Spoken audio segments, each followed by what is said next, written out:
மலர் சீரியல்ல ஹீரோயினா பண்ண சீரியல் ஆக்ட்ரஸ் பிரீத்தி சர்மா இப்போ அந்த சீரியல்ல இருந்து குவிட் பண்ணிருக்காங்க. இந்த ஒரு பிரேக்கிங்கான அப்டேட்டோட தான் வந்திருக்கேன். என்ன காரணம், எதனால, அப்போ இவங்கள வேற யாரு ரீப்ளேஸ் பண்ண போறாங்க அப்படின்றதெல்லாம் நம்ம இப்போ இந்த நியூஸ்ல பார்க்கலாம்.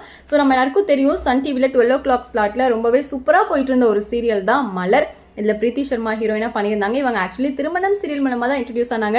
அதை தொடர்ந்து இவங்களுக்கு ஒரு பெரிய பேர் கொடுத்த ஒரு சீரியல் அப்படின்னா கண்டிப்பாக சித்தி டூ. அதில் வெண்பா அப்படின்ற ரோலில் ரொம்பவே சூப்பராக பண்ணியிருந்தாங்க. அதுக்கடுத்து தான் இவங்களுக்கு இந்த மலர் சீரியலோட வாய்ப்பு கிடைச்சிது.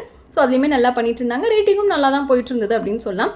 ஸோ ஆனால் அதுக்கடுத்து பார்த்தீங்கன்னா இடையிலாம் அப்படியே சேஞ்சஸ் வந்துக்கிட்டே இருந்தது. என்ன, ஃபர்ஸ்ட் இந்த சீரியலோட டைமிங் சேஞ்ச் பண்ணாங்க. அதில் ஹீரோவாக நடித்தவர் வந்து குவிட் பண்ணார். அது வந்து ஹீரோட அப்பாவாக நடித்த ரவி வந்து குவிட் பண்ணிட்டாங்க. அதுக்கான காரணம் கூட சொல்லியிருந்தாங்க, ப்ரொடக்ஷன்லேருந்து சரியாக எங்களுக்கு சேலரி கொடுக்கறது இல்லை, அது மட்டும்தான் காரணம் அப்படின்ற மாதிரி சொல்லியிருந்தாரு. ஸோ அதுக்கடுத்தது ஆடிட்டர் ஸ்ரீ அப்படிங்கிறவங்க வந்து அந்த ரோலை ரீப்ளேஸ் பண்ணாங்க.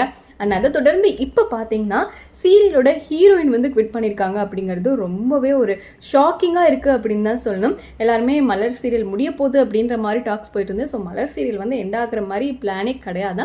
ஸோ இந்த மாதிரி ஹீரோ ஹீரோயின் அந்த மாதிரி முக்கியமான கேரக்டர்ஸ் எல்லாம் சேஞ்ச் ஆகுறது நிச்சயமாக மலர் சீரியலுக்கு ஒரு பெரிய அடி வாங்கும் அப்படின்னு தான் நினைக்கிறேன். இதில் ஒரு நல்ல விஷயம் என்ன அப்படின்னு பார்த்தோம்னா, நம்ம பிரீத்தி சர்மாவை யார் ரீப்ளேஸ் பண்ணுறாங்கன்னா அஸ்வதி இருக்காங்க இல்லையா, மோதலும் காதலும் சீரியலில் வேதாவா பண்ணியிருந்தாங்களே, சூப்பராக பண்ணியிருந்தாங்களே. அந்த சீரியல் கூட ரீசெண்டாக முடிஞ்சிருந்து. ஸோ ஃபேன்ஸ்லாம் அவங்களை ரொம்ப மிஸ் பண்ணிட்டு இருந்த நேரத்தில் அவங்களுக்கு இப்போ மலர் சீரியலில் மலராக நடிக்க வாய்ப்பு கிடைச்சிருக்கு. ஸோ ரொம்ப அழகான ஆக்ட்ரஸ், சூப்பரான ஒரு ஆக்ட்ரஸ். ஸோ அவங்க தான் ரீப்ளேஸ் பண்ண போகிறாங்க.